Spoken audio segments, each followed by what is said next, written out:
நாம் ஒரு தகவல் கேள்விப்பட்டப்போ ரொம்ப மகிழ்ச்சியாக இருந்தது, வரவேற்கக்கூடிய ஒரு விஷயமா இருந்தது. என்ன அப்படின்னா, வருகிற 27ஆம் தேதி வரைக்கும் குட் பை டே சம்மந்தப்பட்ட எந்தவித அப்டேட்டையும் ஐபியும் கொடுக்காதீங்கன்னு அஜித்தோ அல்லது அஜித் தரப்பில் இருந்தோ, அஜித்தே சொன்ன மாதிரியான ஒரு விஷயம் கேள்விப்பட்டேன் நான்.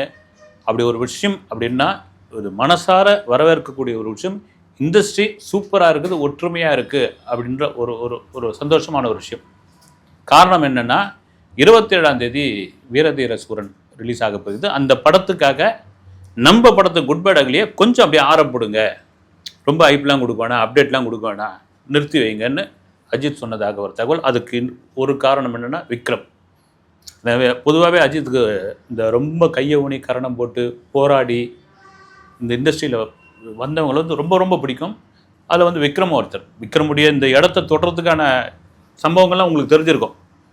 ஒரு கால் உடஞ்சி, அப்புறம் ராசி இல்லாத நடிகர் ஆகி, ட்ரெண்ட் செட்டர் ஸ்ரீதரே இவர் அறிமுகப்படுத்தி, அப்புறம் கேமரா கவிஞர் பிசி ஸ்ரீராம் அவர் படம் எடுத்து அந்த படம் ஓடாமல், எப்போ இவர் லாய்க்கு இல்லாத ஆல்பா, இவர் ஒரு சீனில் கூட நடிக்க வைக்காதீங்கன்னு ஓரங்கட்டி ஒரு விபத்து ஏற்பட்டு அந்த உடைந்த காலுடன் ஒரு மாருதி காரில் யாராவது டப்பிங்க்கு பேசுகிறதுக்கு வாய்ப்பு இருந்தால் கொடுங்க சார்.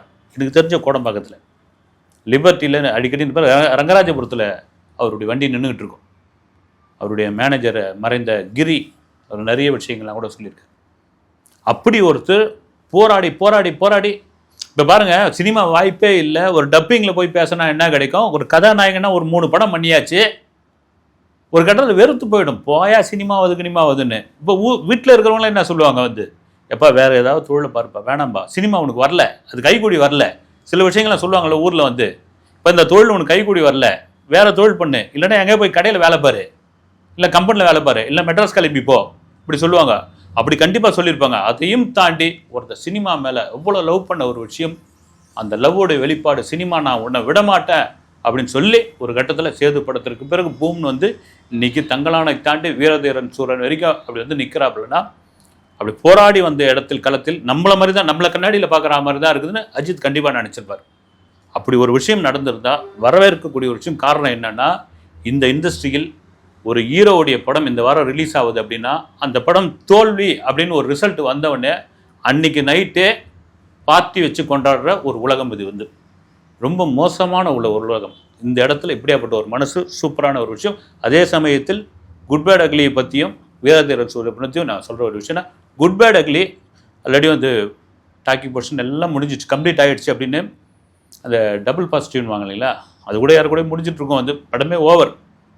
இந்த படத்தை என்னென்னா அஜித்தும் ஷாலினியும் பார்த்துருக்காங்க அப்படின்னு ஷாலினிக்கு அவ்வளோ பெரிய மகிழ்ச்சி ஆகிடுச்சு. ஏன்னா அவங்க எப்போவுமே படத்தை முன்கூட்டியே பார்க்காம, முன்கூட்டியே போட்டுக்காமெல்லாம் சொல்ல மாட்டாங்க. இந்த ஃபேன்ஸோட ஃபேனாக போய் உட்காந்து இந்த தேட்டரில் பார்க்குறது, அந்த ஃபேன்ஸோடைய ரியாக்ஷனை என்னென்னு கவனிக்கிறது. குறிப்பாக படத்தினுடைய முதல் விமர்சகர் அவர் தான், அவங்க தான் ரிவ்யூவர். அப்படி போய் இதில் நல்லா பண்ணியிருக்கீங்க, பண்ணலை, இந்த கேரக்டர் தப்பு அப்படின்னு தைரியமாக போய் சொல்லக்கூடியவர். அது காரணம் என்னென்னா, சின்ன வயசுலேருந்து ஷாலினி குழந்தை பிறந்ததுலேருந்தே சினிமாவில் இருந்த மாதிரி சினிமாவிலே ஊர்ன ஒரு விஷயம் இருக்கு இல்லைங்களா. எங்கே ஆக்ஷன் கட்டு சொல்லுவாங்க, எந்த மார்க்கில் நிற்க வைப்பாங்க, எந்த லைட்டிங் பண்ணுவாங்க அப்படின்னு குழந்தையிலேருந்தே வந்த ஒரு விஷயந்தான். ஏன்னா ஷாலினி பற்றி சொல்லணும்னா அவங்களுடைய தந்தையை பற்றி சொல்லணும். அவருடைய நல்ல நண்பர் பாபு ரொம்ப, அதாவது இந்த 2 பெண் குழந்தைகளை வச்சுக்கிட்டு அப்படி ஒரு சிரமப்பட்டவர். அவர் பாடகர் ஆகணும்னு வந்தவர் கேரளாவிலேருந்து. அப்புறமா காஸ்டியூம் கொண்டு போய் கொடுக்குறவராக இருந்தார். ரங்கராஜபுரத்தில் தான் வீடு 5 லைட்டுக்கிட்ட. அப்படி ஒரு கட்டத்தில் ஷாலினி பீக்கில் இருந்து அந்த குழந்தை சம்பாரித்து கொடுத்தது தான் அதை தாண்டி ஒரு தங்கமான மனுஷன். அதை எதுக்கு சொல்ல வரேன்னா, சினிமாவை அப்படி ஊர்ன ஒரு நபர் ஷாலினி. அவங்க இந்த படத்தை குட் பை டே அஜித்தும் ஷாலினியும் பார்த்துட்டு பயங்கர உற்சாகம் ஆகிட்டதாக ஒரு தகவல். என்னென்னா, ஒரு அமர்கலம் படத்தில் பார்த்த அஜித் மாதிரி, ஒரு பில்லா படத்தில் பார்த்த அஜித் மாதிரி இருக்குன்னு சொல்லி இதுவாகிருக்கு. அமர்கலம் படம் கண்டிப்பாக அவங்க வாழ்க்கையில் மறக்க முடியாத படம். அங்கேருந்து ஒரு லவ் தொடங்குச்சுன்னு கூட சொல்லலாம். ரைட்டு, இது ஒரு பக்கம் இருக்கும்போது திரும்ப இந்த படத்தை கேங்ஸ்டர் படம்னு சொல்லிகிட்டு இருக்காங்க. அதை தாண்டி ஒரு அப்பா மகன் சம்மந்தப்பட்ட ஒரு சென்டிமெண்ட் இந்த படத்தில் இருக்குன்னு ஆதிக்கு அழுத்தம் திருத்தமாக சொல்லியிருக்காரு.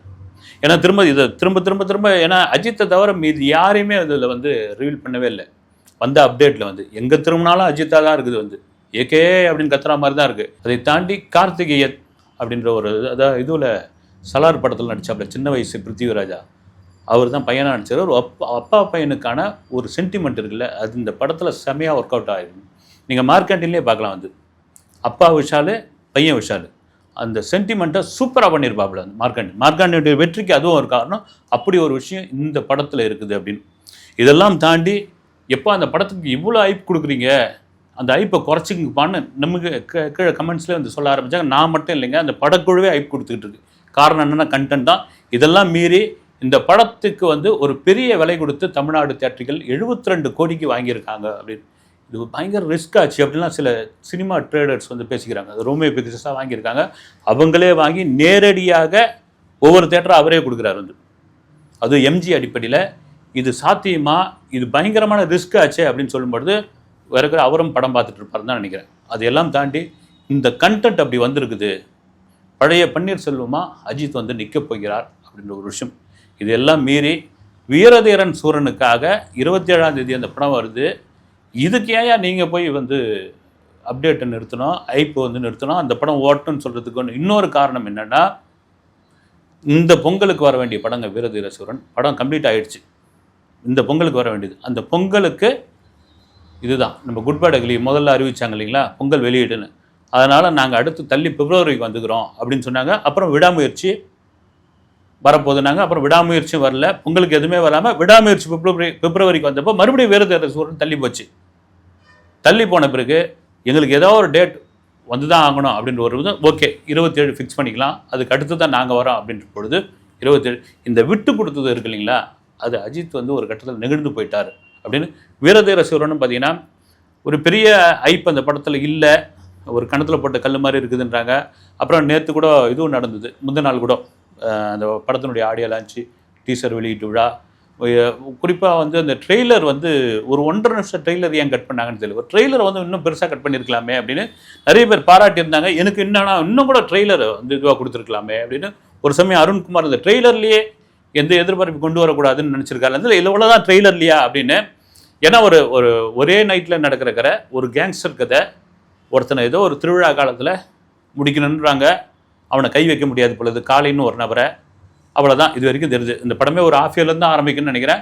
பார்ட் 1க்கான இதுவாக நீங்கள் இதுக்கப்புறம் பார்த்துப்பீங்க அப்படி. அது ஒரு தமிழில் ஒரு வித்தியாசமான முயற்சி தான். பட் இதெல்லாம் தாண்டி ஒரு ஆடியோ லான்ச் நடந்தது. ஆடியோ லான்ச் அவ்வளோ பரபரப்பாக இருந்திருக்கணுமே, ஏன் இல்லாமல் போயிடுச்சு அப்படின்ற ஒரு கேள்வி இருக்குது. இதெல்லாம் மீறி ஓகே எங்களுக்கு வந்து இந்த ஆடியோ லான்ச்சு கண்டென்ட்டு அப்புறம் ட்ரெய்லர் சரியில்லை, இதெல்லாம் தாண்டி படம் நல்லா இருக்கா, நல்லா இருந்தால் அவங்க வந்து பார்ப்பாங்கப்பா அப்படின்னு அருண்குமார், அந்த படத்தோட டைரக்டர் அருண்குமார் பயங்கர கான்ஃபிடென்ட்டாக இருக்கார். அதுக்கு இன்னொரு காரணம் என்னென்னா, நான் திரும்ப சொல்லும்போது தான் ஒரு படத்தினுடைய வெற்றிக்கு அந்த வில்லன் கதாபாத்திரம் அப்புறமா அந்த துணை கதாபாத்திரங்கள் இருக்குல்ல, அவங்கள நீங்கள் ஸ்ட்ராங்காக போட்டிங்கன்னா அந்த படம் வந்து முக்கால்வாசி கணவரை தாண்டினா மாதிரிங்க. இந்த படத்தில் கூட பார்த்தீங்கன்னா கதை என்னான்னு தெரில, எப்படி எடுத்திருக்காருன்னு தெரில. ஒரு விக்ரம், எஜே-சூர்யா, சிராஜ், துஷாரா விஜயன், இப்படி இந்த ஆர்டிஸ்ட்லாம் பார்க்கும்போது எப்பா இவங்களாம் தூக்கி சாப்பிடுவாங்களேப்பா. ஓகே, இந்த பக்கம் வீரதீர சூரன் இப்படி ஒரு பக்கம் இருக்கும் பொழுது, இன்னொரு பக்கம் குட் பேட் அக்லி அடுத்த அப்டேட் சரி 27 வரைக்கும் வெயிட் பண்ணுறோம். அடுத்த அப்டேட் எதுவாக இருக்குன்னா, நம்ம சொல்ல செகண்ட் சிங்கிள், தேர்ட் சிங்கிளை அடுத்தடுத்து உடனுக்குடனே வந்து அதை வெளியிடுறாங்க. ஏன்னா ரொம்ப நாள் இல்லை, ஏப்ரல் 10 அப்படி சிங்குன்னு வந்துடும். அதை தாண்டி இந்த படத்தை வந்து ஒரு பெரிய வியாபாரம் செஞ்சுருக்காங்க, பெரிய அளவில் வியாபாரம் செஞ்சுருக்காங்க. அதுவும் எம்ஜி மினிமம் கேரண்டியில் படத்தை வாங்கியிருக்காங்கன்னு பொழுது ரிஸ்க்கு தான். திரும்பவும் சொல்கிறது, இது ஒரு தீபாவளி பொங்கலை கொண்டாடக்கூடிய படமாக இருக்கும்னு படம் வாங்கின அந்த டிஸ்ட்ரிபியூட்டரே வந்து ரொம்ப கான்ஃபிடென்ட்டாக இருக்காங்க, தியேட்டர்காரங்களே கான்ஃபிடென்ட்டாக இருக்காங்க. ஒரு 10 நாள் லீவு, அந்த 10 நாள் லீவு அதை பயன்படுத்திக்கோ அப்படின்னு சொல்கிறாங்க. இதெல்லாம் மீறி ஒரு படத்துக்கு ரொம்ப ரொம்ப முக்கியமான ஒரு விஷயம் ட்ரெய்லர். நான் திரும்ப சொல்கிறது என்னென்னா, வீரதீர சூரன் இல்லை ட்ரெய்லர் இன்னும் கூட நல்லா கட் பண்ணியிருக்கலாமே. ட்ரெய்லரில் இன்னும் நிறைய விஷயங்கள் சொல்லியிருக்கலாமே. எனக்கு ரொம்ப பிடிச்ச ஒரு விஷயம் அந்த வீரதீர சூரனில் என்னென்னா, ஒரு விக்ரம் ஒரு சீனில் டவுசரை போட்டுக்கிட்டு அப்படி ஒரு ஏர்பாடியோட, இந்த மனுஷன் ஒரு 60 வயசு இருக்குன்னு நினைக்கிறேன். வந்து 60 வயசுக்கார மாதிரியே இல்லையே ஆள், சினிமாவுக்காக எப்படி தன்னை மெனக்குறாப்புல அப்படின்னு. ஏன்பா நடிகன்னா அவர் சம்பளம் வாங்குறதுக்கு மெனக்கிட்டு தானே ஆகணும்னு நீங்கள் மறுபடியும் ஒரு கேள்வி கேட்பீங்க. இதெல்லாம் மீறி அசால்ட்டாக போகிற போக்கில் ஒரு கதை பண்ணிட்டு போகலாமே, அப்படி ஒரு மனநிலை இருக்கு இல்லைங்களா. அது இப்போ குட் பேட் அக்லிக்கான ட்ரெய்லர் எப்படி இருக்கும், ஏற்கனவே வந்து ஒரு டீசர் கொடுத்து வேறு லெவலில் நீங்கள் கொண்டாடிட்டுங்க. ட்ரெய்லர் முக்கியமான ஒரு விஷயம், ஏப்ரல் 10ஆம் தேதி திருவிழா மாதிரி கொண்டாடுறதுக்கு அதுவும் பயங்கரமாக அதை உறுதி செய்யக்கூடிய ஒரு இடத்துல இந்த ட்ரெய்லர் இருக்குன்னு போது அந்த ட்ரெய்லர் கட்டு பிரமாதமாக கட் பண்ணியிருக்காரு ஆதிக்கு. ஏன்னா ஆதிக்கோட இன்டர்வியூலாம் பார்த்தீங்கன்னா என்ன சொல்லுவாங்க வந்து ஒரு ஒரு துள்ளலோடுன்னுவாங்க இல்லைங்களா, அப்படி விட்டா வந்து இதை பேசுகிறேன் அதை சொல்கிறேன் இதை சொல்கிறேன், அஜித் சார் இங்கே பத்திருந்தார், அஜித் சார் அங்கே போனார், அஜித் சார் இங்கே வந்தார்னு ஒரே தலபுராணமாக தான் இருக்குது வந்து அவருடைய பேச்சு. அது காரணம் என்னென்னா திரும்பவும் தான் எதிர்பார்க்காமல் கொடுத்த ஒரு வாய்ப்பு, எதிர்பார்க்காமல் கொடுத்த ஒரு ஒரு ஒரு உதவின்னு கூட சொல்லலாம். ஏன்னா அவரே சொல்லியிருக்காரு, ஏங்க அஜித் படத்தை எடுக்க டைரக்ஷன் பண்ணுறதுக்கு எனக்கு என்னங்க தகுதி இருக்குது, முந்தைய படங்கள்லாம் நான் போட்டு பார்க்குறேன், எனக்கு த்ரிஷா இல்லைன்னா நயன்தாரா, பகீரா இந்த படங்கள்லாம் பாருங்க, நீங்கள் பகீராலாம் இன்ட்ரோவிலே ஓடி போயிட்டாங்க. மார்க்காண்டின்னு ஒரு படம் வந்த பிறகு தான் ஆதிக்கே வெளியே தெரிய ஆரம்பித்தார். ஆனால் குட் பேட் அக்லியில் நான் இறங்கி இது என் சினிமா கேரியரில் வாழ்வா சாவா பார்த்துடலாம்டா அப்படின்னு ரேஞ்சில் நான் இறங்கி பண்ணியிருக்கிறேன்.